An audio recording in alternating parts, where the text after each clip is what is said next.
కూడా మనకి దూరంగా పోతారు, దూరం పోయి అక్కడ తుప్పలు కాల్చుకుంటారు. అలాగే వద్దు అది చెప్పండి. మీరు ఆడవాళ్ళు ఎవరికి కాల్చినా కూడా చెప్పండి. మీరేంటంటే మగవాళ్ళు ఏదో షోయింగ్ అనుకుంటారు, అది ఫ్యాషన్ కాదు. అది చుట్టూ చీరలే కాదు, అది ఫ్యాషనే కాదు, అది ఆరోగ్యానికి హానికరం. అందుకని అటువంటి ఏమైనా అలవాటు మానేయండి. అటువంటి అలవాటు ఫ్రెండ్స్ ఏమైనా ఉంటే అది పూర్తిగా ఎలిమినేట్ చేసి పారేయండి పూర్తిగా. మరి అది మరి కంగారు ఏమి లేదు. దూపారం వల్ల ఏంటైపోతుంది, శ్వాస అయిపోయి నువ్వు పడిపోతుంది.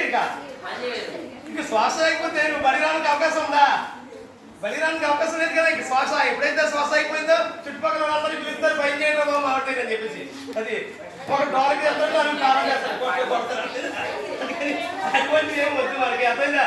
అది చాలా జాగ్రత్తగా మీరు చూసుకోవాలి. అలాగే మనకి చూడండి, పొగతో శరీరం ఏమవుతుంది, బలహీనం అవుతుంది, బలం తగ్గిపోతుందన్నమాట. లాస్ట్ లాగా కుసించుకుపోతాడు. అదే అలా లీనెస్ అయిపోతాడు అలాగా.